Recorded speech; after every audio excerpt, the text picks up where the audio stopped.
You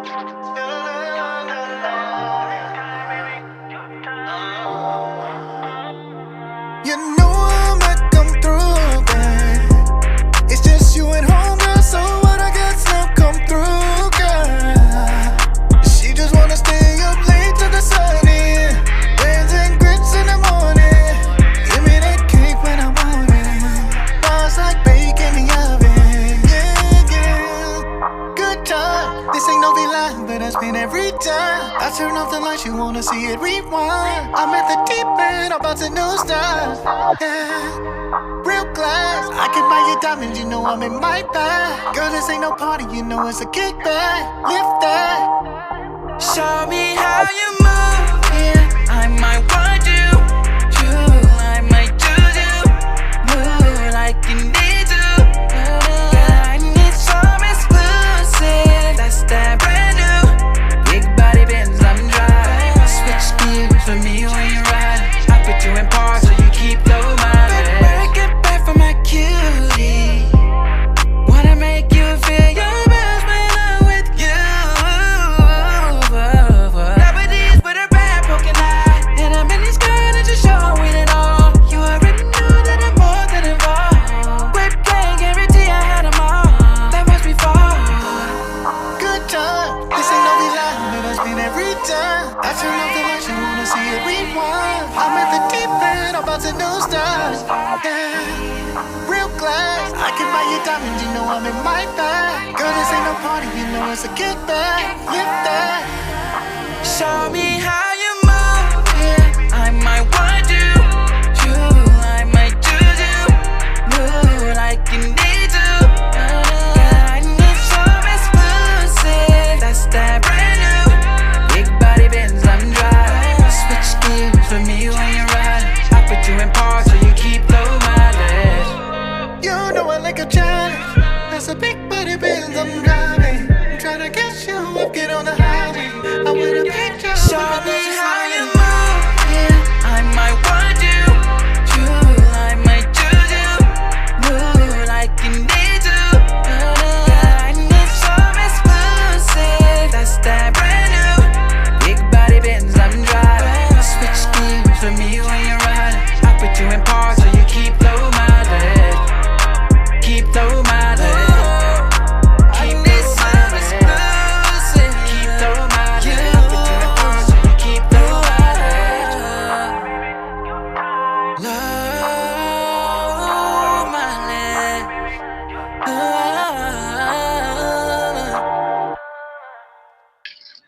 What's poppin' squad? It's your boy Blaze Hunter Knife with the Blaze Up Radio in the building. But you know we represent Captivate Radio today for Wildin' Out Mondays.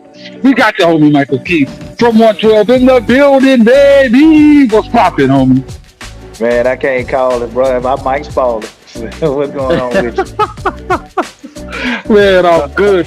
You feel me? You know what I'm saying? Yeah.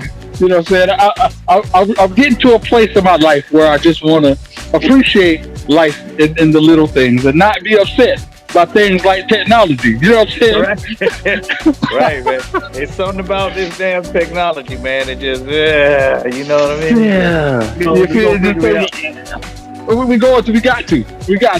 You know what I'm saying? Yeah. But I definitely like to say, and this I believe I represent a lot of the people in the world right now that we feel that it's blasphemous that, you know, you boys from 112 are holding the youth hostage. Because y'all boys still look like y'all just started. Hey, man, you know, we went down to Florida and we found it. You know what I mean? I'm from Florida. I ain't found it yet. I'm just like, what the heck going on? Yeah, I put you on game after we get out of this interview, man. But yeah, bro, good living, man. Just drinking water, man, and just keeping it positive, man. No stress, bro. Like that's the one thing that I have learned, you know, over the years, man. When we was young, we used to stress about everything. As you get older, and like I'm in my 40s now, man. So you know, it's just something about it, bro. When you get in your 40s, you just don't care as much about the little stuff, man. So that's why I am with it, man. Drinking my water and not stressing about it. You know, because I know that's right. Especially shit you ain't got no control over. That's the key right there. Come on.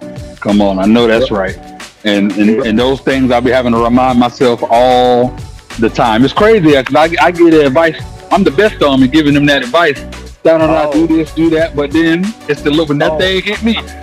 I learned that when God gives you something, when you sharing it to other people, He also giving that to you too. Exactly, bro. They trust me, bro. As far as that goes, bro, I'm a sensei when it comes to that, bro. I can give out advice like it ain't nobody's business, bro. But I can't make it applicable to myself at times, man. So that's the thing that I have to learn, man. It's like, bro, listen to what you're telling these other people, bro. So that's where I am with that too. So it's a journey, man. It's a journey. Yeah, man, for real. So first, I would love to dive into, you know what I'm saying? A lot of people, know you from the music, but me personally, I have learned and grown to know you from your Instagram page, and more specifically the wee. Wee.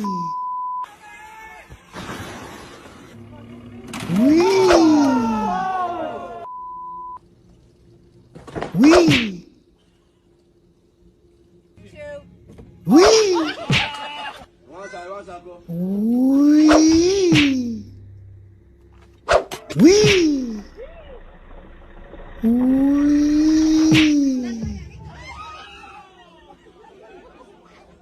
Wee.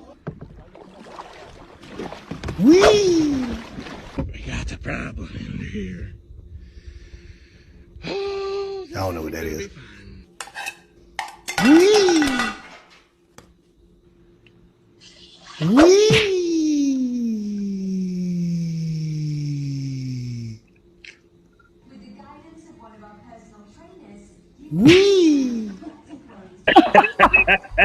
So we need to dive into it. How did it come about? Let's get into it, man. Like it actually was really a goof how I got into it, man, because since we're talking about technology and stuff, man, like I'm like the worst when it comes to technology and stuff. Like I'm a big anime fan, I'm a big comic book fan, and all that futuristic stuff they talk, Star Wars the whole time, bro. Like I'm Ahsoka right now. I'm into it. That's the show that I'm into right now. The whole futuristic stuff. I can't use my phone to save my life, bro. Like it's text message, a phone call. That's about as good as you're gonna get, right? But so I'm on Instagram and I'm thinking, man, how are these dudes? I know these dudes ain't all of them can't be as smart as I am or smarter than me. I said, man, let me figure this thing out, man. So I spent a little time. I spent about 2-3 hours just messing with the phone, and I started seeing they started opening up to me, man, and I realized that I could do voiceover. And at that point, man, I said, oh, I got their ass now. So I just started doing the voiceovers and it was just, and I was doing it really just to, for my fan base, because that's one thing I will say about my fan base, my particular fan base on the Michael Keith, because you got the 112 page, but my page, bro, like, in under a year, I went from like 30,000 people following me to 106,000 people, following me and stuff, man. And it had nothing to do. It had something to do. It had a lot to do with 112, but the majority of it came from, all the stuff that I was posting, all the and all the watch that little bitch and all that other stuff, man. So, yeah, man. So I just want to thank the fan base for that, because they kept me going. I really was gonna do like a couple of them and just stop doing it, man. But then when I started seeing the reaction that people were getting, that I was getting from people and the interaction, and I was just like, man, let me keep this thing going, man, and just see how far I can take it. I am probably the only dude on Instagram trying to get kicked off it. So I try to find whatever video I can get to, like to that very end, to that very edge, man. I try to make it to where I'm trying to get a notification. I used to get notifications all the time, and so then I was just like, it's all in the wording. So this is the key. Yeah. For all you what do they call it? Damn, what do they call it, man? Influencers and all the content creators. All your content creators. This is the key. It's all in the wording. If you just leave it up to people's devices, then they're gonna interpret it how they interpret it. Yeah. So if it's all in how you write your caption. If you write your caption to where people have to think about what it is that you're talking about, then you can get away with damn near murder. You know what I mean? So that's what I've been finding out, man. If you go directly into, man, this man slapped this woman, then, of course you're going to get you pretty much can do whatever you want as far as the video is concerned, because it's up to them to interpret what it is. Exactly.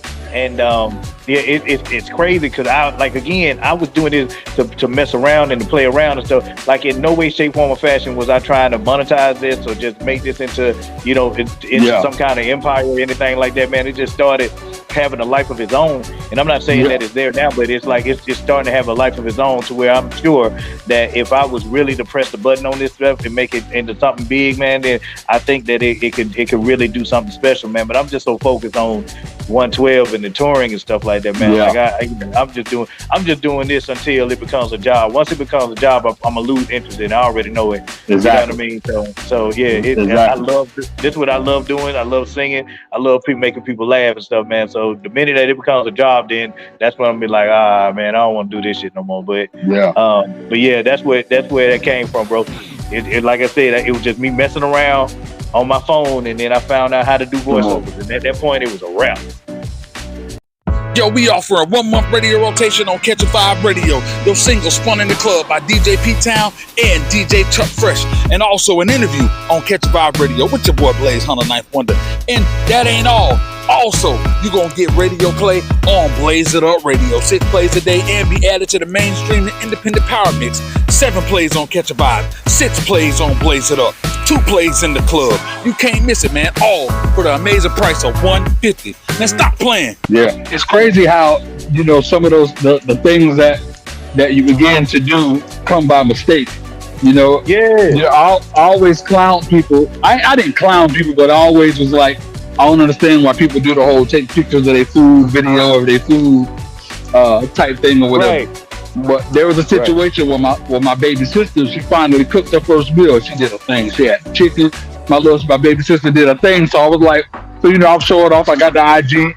I took a picture of a video of the food, and then I put like the Mortal Kombat round 1 fight. Right. So after I was done with the plate, I posted another video, fatalities, and it was my story views went from like the average 50 and 60 at the time to like 200. I'm like, so every time I would eat, I would do those type of posts, and it was insane how a lot of people go look at the stories for that. Right, they having all kind of stuff, posted, music, this, that, but that the most.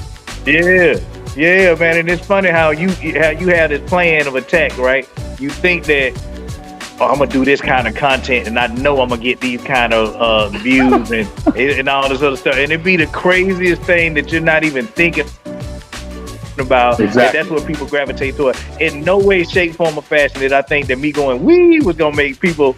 Because number one, like I'm supposed to be this cool ass R&B dude that don't do nothing crazy and don't do. But if you know me, if you truly know me, you know that I'm one of the funniest dudes on planet Earth, bro. Like I'm one of the silliest dudes on planet Earth, man. I laugh at everything, bro. Yeah. Like shit just be so funny to me, man. And so and I don't really take myself that seriously when it comes to that type of stuff or whatever. But you would think, man, that the way I sing and then how we perform, how intense I be on stage and stuff, people like, man, that dude, he's just super serious. I'm really not that serious, bro. Like I'm really not, man. I actually be laughing 90% of the time, bro. That 99% of the time, bro. I'm really laughing at everything, man. So it be that stuff. I never in a million years thought that that me talking about we and watch out shit would be something that people gravitate towards and shit, man. But they do. So I'm gonna keep giving it to them. Yeah. What's weird is when I first caught wind of it, I didn't put 2 and 2 together. Even though in the Instagram name it's Magic, it's Michael Keith of 112, but it didn't strike me. It was just I heard it, I was rolling. And then I went to, going through the page and then looking at a lot of them. And I just knew, then of course, Instagram, your algorithm, once you go on something, they make sure that you in the feed afterwards. So It was that for me for a little bit. And real talk, it wasn't until Compton was like, hey, yo, you know what I'm saying? We got interviews, you know what I'm saying? We got Michael Keith. I'm like, Michael Keith from what? I'm like, it blew my mind. I had no idea that, so I went back to the page and I'm like, this crazy. Yeah, absolutely, bro. And it's crazy that you said that shit, man, because honestly, in the beginning when I started doing that shit, people were like, where you finding this, man? Who is this dude that's talking about weed and all this? I said, they never Never would have said put it together that it was me doing it. So I had to do on one of the posts. I was like, man, for all y'all are asking, it's me that's saying we. You know what I'm saying? So that's the, you know, I had to do that premise or whatever. And then even with that, even with me putting that disclaimer out there, man, it still people still wasn't making the connection until I did like something on live one time, and I said we, and then they were like, oh, you the one that so it's like, damn, man. So it's crazy how the mind programs itself, man. And you know, you would never think in a million years like that was me that was doing it. You know that, but it's nothing. It's nothing for us to, you know, to create another avenue, man, and just show another facet of yourself. Like for the last 30 years, all you've known about me is singing, and not really the other aspects of it, not the family man, not the, you know, like the entrepreneur, not the, you know, not the guy that, you know, that is philanthropic and do some things in the community and stuff like that, advocate for the Lupus Foundation and things of that nature, man. Like, those are the aspects of my life, man, that I'm getting more and more out there, being comfortable enough to speak on that now. So, you know, because at first I really didn't want to do it because it's like, it's personal, but when you have a platform like ours, man, it's like, it's damn near incumbent. I can't, let me speak today. It's damn near incumbent upon you, man, to get out there and speak on things, man, because you can be the voice for the voiceless, man, and that's what I like to do. You know what I mean? Like, especially when situations that I'm very passionate about, and these are a lot of the things that I'm very passionate about. Family. I'm very passionate about my craft and me being able to sing and things of that nature, man. So, you know, those are the things that I would like to, you know, keep the world abreast about, man, and not this BS and all this other, you know, stuff, man, like, you know, that other people are doing. Okay, I respect it, but at the same time, it's just not for me.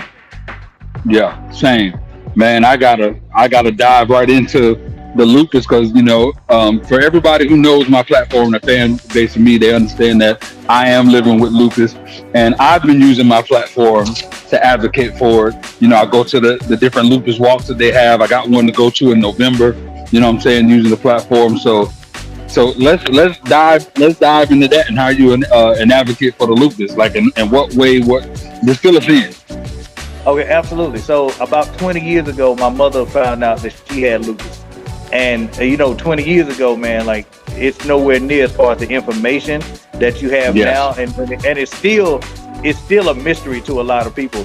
But back then it was like, what is that, man? And, you know, and I had to sit down with my mother, and she was like, you know, I have lupus. And I said, Mama, you gonna die. You know what I mean? Like, I just asked her flat out. It's like, this something that, you know, we got to get the family ready for, things of this nature. And she said, no, because I'm a warrior. I'm a lupus warrior, and I'm a fighter, and we're gonna fight until we find the cure. I said, say less.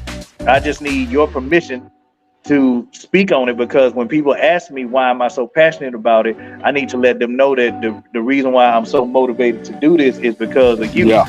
And she said, yeah, absolutely. I don't mind. I will be a beacon, and anybody that wants to know. But just do me a favor, when you speak about us, these lupus warriors, speak to us. Don't pity us. We don't want your sympathy. What we want is a cure. But more than anything, we still want to be treated as, you know, as just normal human beings and just normal people, you know, who just got something that they need to, you know, to this hump that they need to get over, man. And I received what she was telling me, and when she told me that, I said, Mama, say less, because I never looked at her as being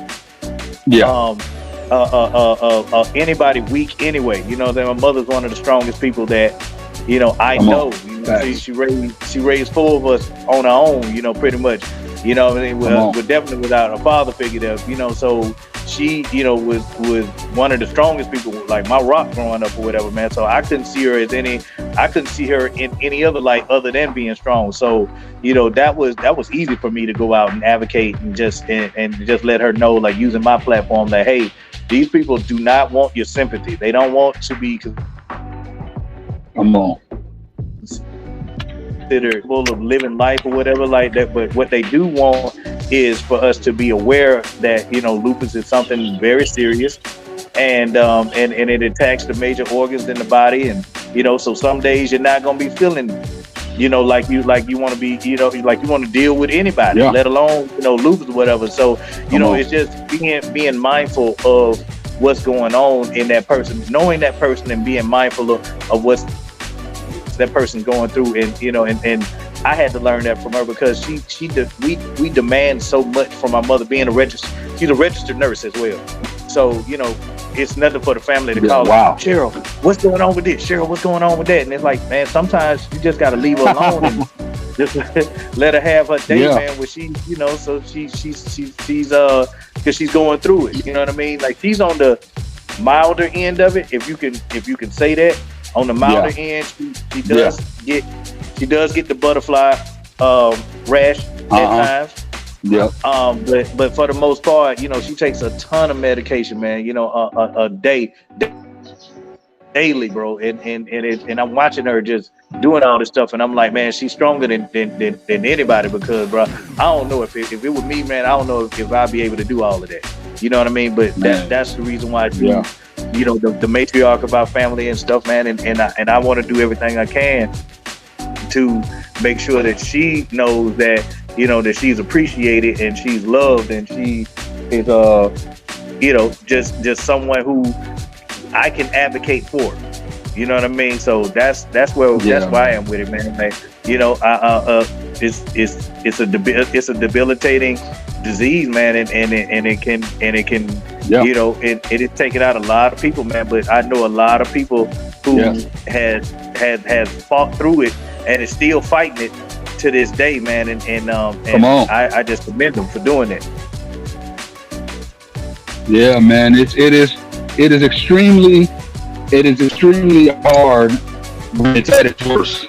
Like, from experience, because, like I said, I'm living with it.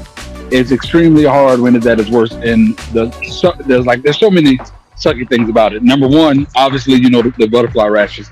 So they come and go. Your skin is very sensitive to the sun. You go out, you can lotion up, be all good. Go outside for 5 minutes, toe up because of the sun.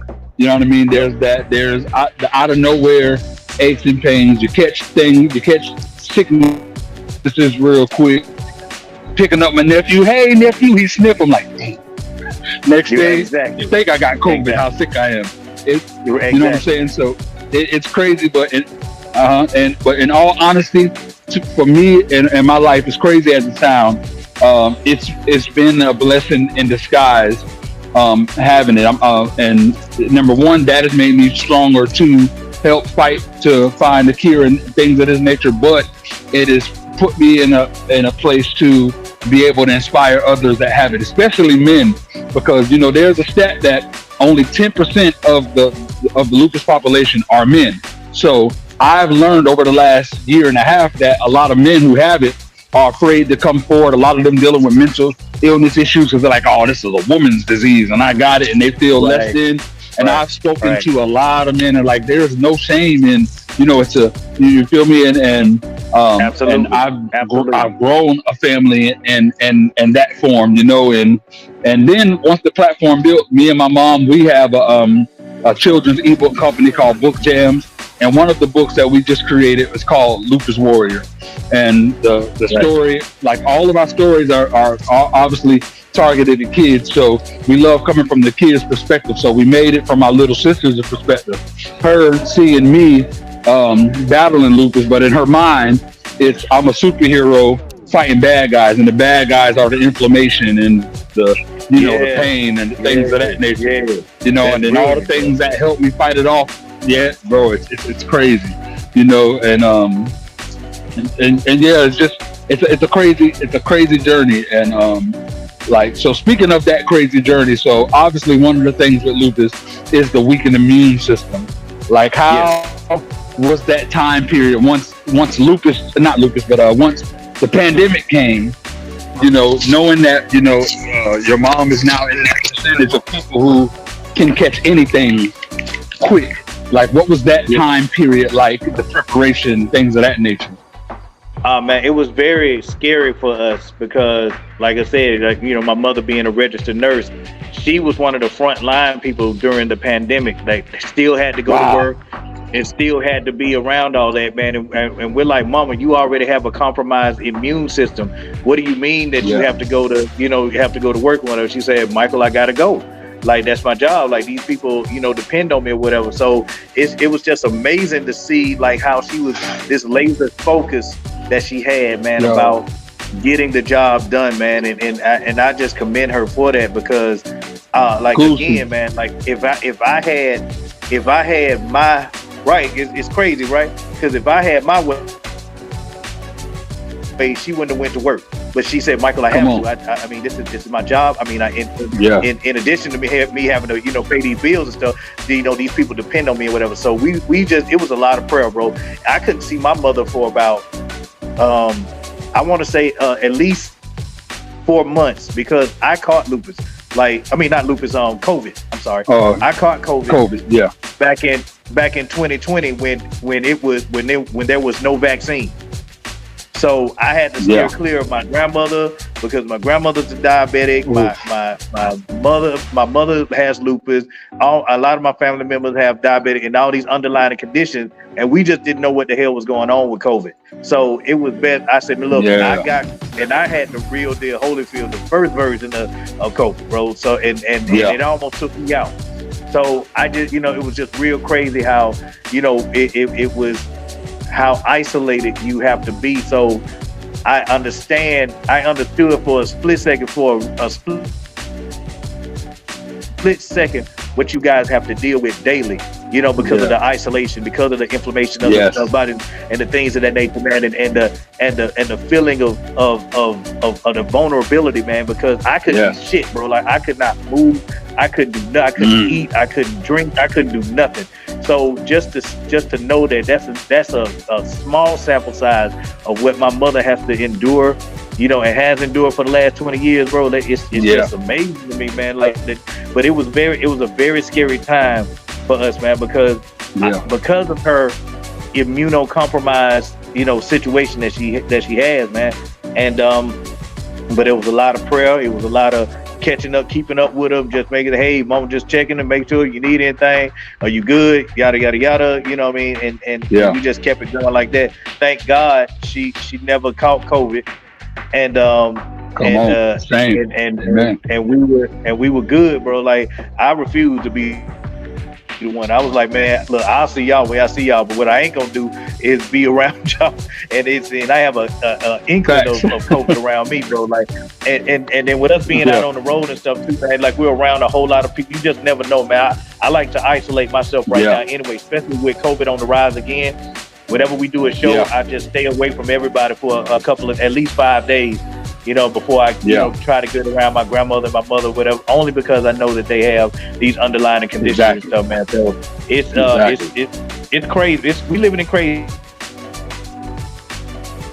times right now, bro. If you have a foundation based in love and on the most high, like, we'll be all right. You'll be all right. Amen, man. Extremely inspirational, man. I just want to give her all the flowers in the world, because that is a true soldier. A lot of people be telling me, like, oh boy, you so strong, but there are people like my aunt, people like your mom, that, like, my fight is like this compared to that 20 years. Like, it's been half that for me, maybe a little less. And I also say I'm fighting two at the same time. I have lupus and then I have myositis. Myositis is a muscle degeneration disease. So normally people can get myositis and their bodies can fight it off, but with the lupus, I can't fight it off. So it's like lupus holding me up, and the myositis just punching me in the face. You know what I'm saying? I don't mean to laugh at it, man, but I know exactly what you mean. Yeah, they jump. Like one of them, like exactly. House Party, when they held him up in the air, and he was. Exactly. You know what I'm saying? So I was like, God, I'm dealing with that. I found a way to persevere through it, and it gave me such an appreciation for the simple things. You know, for the longest before, like I was officially diagnosed 3.5 years ago, 4 years ago. But before that, I just didn't know what was going on. So I went through a long time where I was super skinny. I couldn't open a normal like soda or water bottle. Took me down there 2 minutes to put on one pair of socks. But like the pain was dumb crazy. But once I got on the medications and things of that nature, and also with the eating habits, like there's certain things that I've been able to get off of certain medications, and just by the way that I eat has been so much better. Thank the Lord, I'm dating an esthetician. My girlfriend is an esthetician, so she specialized, went to school, so she got divorced kids looking right. You know what I'm saying? Yeah, absolutely. You can't tell I got it. You feel me? So, so. You know what I'm saying? It's just a blessing, bro, and definitely off air, and we definitely connect. So, like any type of thing that you're gonna be advocating for, if you go to any events and got anything going on, I would love to be involved because, man, this is one of my main fights. You know, so most definitely, bro. But I love commend you on that. Now, moving forward, y'all boys got a tour y'all get ready to do. You know what I'm saying? Y'all got some performing y'all getting rety to do. Let's talk about that. Yeah, man. Like we've been blessed, man, with this resurgence of 90s R&B.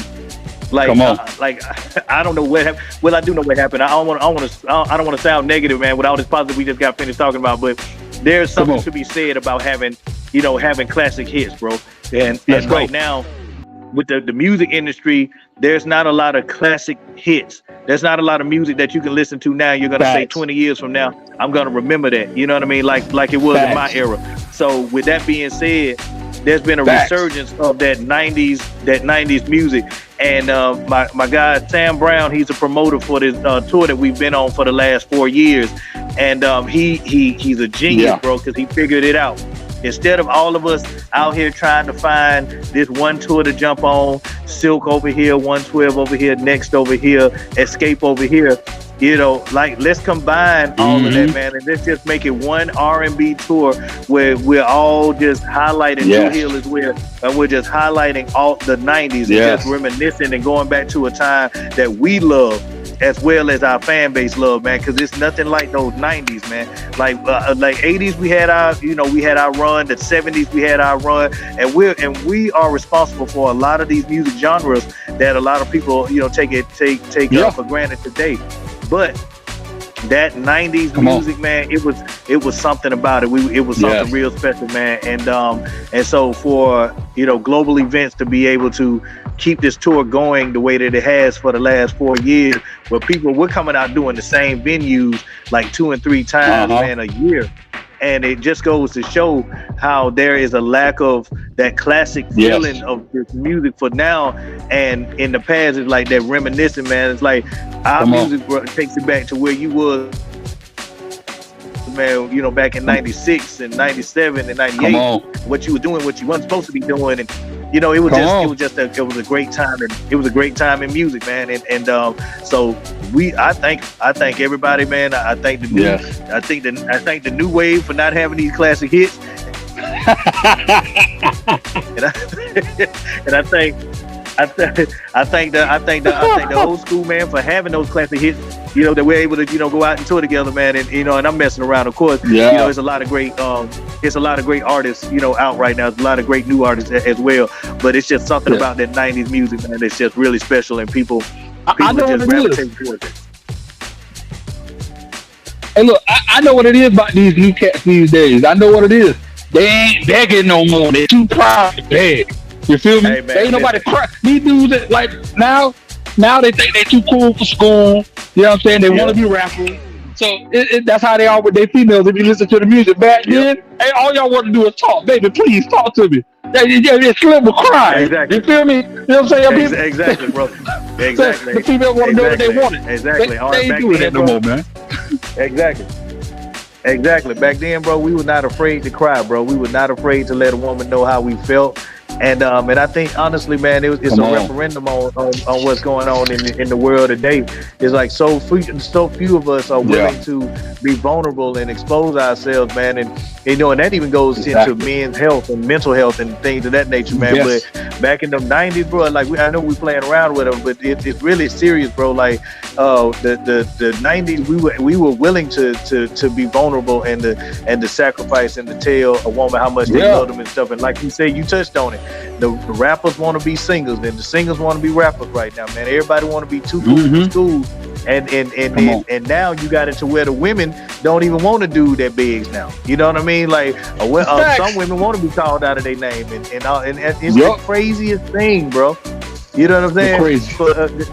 You got songs out here talking about these hoes ain't loyal, bro. It's like there's nowhere in the world we could have got away with that in the night. I appreciate the creativity of it. You know what I mean? And I think that I think it's dope for the day. But we could have never got away with that, man, in the 90s, bro. Because it was all about being like gearing your music towards that woman, and how does that woman feel, and how does your music make this woman feel and stuff, man. So I mean, the times are changing, and it all depends on who you are, whether or not it's changing for the good or changing for the bad, man. So it all depends on your opinion. How does it feel to know that a whole lot of these kids that's out here alive and well, you're all responsible for? As long as their parents don't come to me with that child support shit, man, we good. Because they like, man, look at, man, I wasn't in the room, bro, when you was doing that. You know what I mean? You know what I'm saying? But you kind of was. Right. Yeah, you know what? I think that. Let me amend that. I kind of was in the room. And that sounds kind of pervy, but, at the end of the day, it's like, all right, cool. But, whatever. You know what I mean? So, I watch porn. What the hell? But yeah, man, it's crazy, because when you think about it, it's like, man, you don't go into the music business. Now, you go in thinking that you're going to be successful. Anybody that comes in thinking that I'm going to just be all right, it's freaking crazy, and their career is going to last maybe one album, if that. Exactly. But so you have to come in. Number one, you have to be obsessed with this music. You have to be obsessed with what it is. If you want to be great at it, you have to be obsessed with it. Facts. And anybody will tell you, my girl on down, man, she'll tell you, like, all this nigga do is sing. But you have to be obsessed with this thing, man. And if you're not, you're in the wrong business, man. Come on. And this world that we're in, it's about passion, and it's about just making sure that what your legacy is, that you're leaving, is a lasting one, man. But again, you don't go in thinking that my music is going to influence the way that it does and way that it did. I did not go in, like, I had no clue that people would, to this day, would still be singing in Peaches and Cream, and then we'll do concerts, right? We'll go to do shows and stuff, and these people that we grew up with got their kids, and the kids are singing the songs and stuff, man. Like that's the kind of influence and all that's the shit that has me like, wow, this shit is crazy, because if you grew up listening to 112, that's one thing, but for your kids to be singing the same songs that they would know, they was a twinkle in their daddy's eye. Come on. For them to be singing your songs, man, like songs that are damn near 30 years old, man. That's the part that really has me like, wow, we really influenced. We really was a part of Americana. We really was a part of black music, and they can't take that away from us. Yes. You are tuned in to Catch a Vibe Radio and Power TV's Wild and Out Mondays, hosted by Blaze Hunter, Ninth Wonder. Let's check out our sponsors. Beato's Gummies. You can get 1 pack, 10 count for $46, or you can get the official slurpage of the I Feel Good Morning Show Steel Bridge Coffee, 4 1-pound bags for $56. Steel Bridge Coffee. You check them out. These are our sponsors. Now, back to your regular scheduled program. Last question I want to ask you: do you have aspirations of doing anything in the comedy field? Because not for nothing, but you're funny as hell. Hey man, you know what, bro? Like, listen, because I have always been a very confident person, man. Like even when I was a little boy, man. Like whenever somebody would ask me to sing, it's like at the drop of a hat, man. Like I've always been an entertainer. But when it comes to comedy, man, it's for me, it's like I automatically start getting like the not anxiety or anything like that, man. But I'm like, oh shit. Whereas where I can sing, it's just second nature to me. But with comedy, like it just I have to be in the mode and I have to flow with it. But trust me when I tell you, bro, I've been asked to, you know, to like do some stand up, and then when I seen T.I. do it, I was like, man, bro, like somebody somewhere is telling me that it's a different, and it can happen is what I'm saying, bro. It's like it's crazy because I can make it happen. Like I'm a student of anything that I love, bro. Like I'm a student of music. I'm a student of comedy. Like growing up, Eddie Murphy was like my favorite comedian. Then it was Benny Hill, and it was cats like Seinfeld, and you know it was all these kind of dudes, man. Like those kind of like Richard Pryor and friggin' like Dave Chappelle and all of those cats, man. Like I would learn from these dudes, man. Like really, Paul Mooney. You know, like these dudes, like it was something special about how they captivated and how they made you think. So a lot of my comedy is real cerebral. And I kind of dig that, man. Like Frasier, I used to love. Like people would be like, "Bro, what are you watching, man?" I'm like, "I'm watching Frasier, man. It's the funniest shit to me, like, cause it's that dry British humor, man. And like it's I don't know why the Count of Monte Cristo and Monty Python and all that shit, man. That shit was the funniest shit to me, man. Like I don't know what growing up why that shit was so funny to me, but it really was, and that's how I based a lot of my humor off of, you know, that situational comedy. You know, basically just, you know, what's going on right in front of you, being able to be quick on the draw. And I had to get that to my uncle. He was quick with one-liners and stuff, man. And I had to learn if I was going to be around him cracking jokes that I had to have one-liners on deck. So so that meant I had to adapt to the situation really quickly. You know what I mean? So I learned at a very early age, man, that comedy it wasn't just about just jumping up there, man, and making silly faces and telling jokes and stuff. Like you have to really be in tune with your audience and who you're in front of, and allow yourself to be vulnerable. And if you suck that night, man, like you know, you just gotta be able to be strong enough to say, all right, that was terrible. Let's make a joke out of it. Keep it pushing. So you know, to answer your question, do I have aspiration to do it? I do, but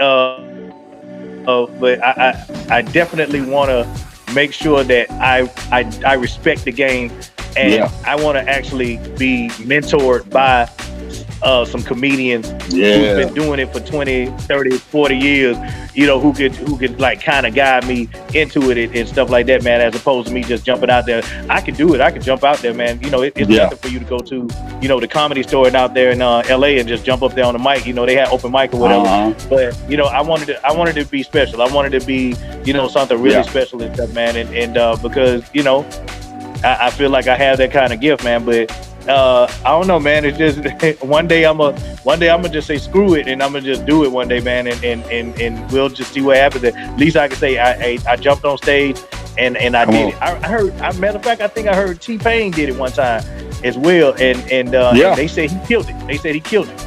He has that kind of energy as well. Yeah. Too, man. So, you know, if Tip can do it, I'm not, and I ain't putting down Tip or nothing like that, because, you know, that's the entertainer dude as well. But if Tip can do it, T-Pain can do it, I know Michael Q can do it too. So, who knows? Damn right. I can't wait.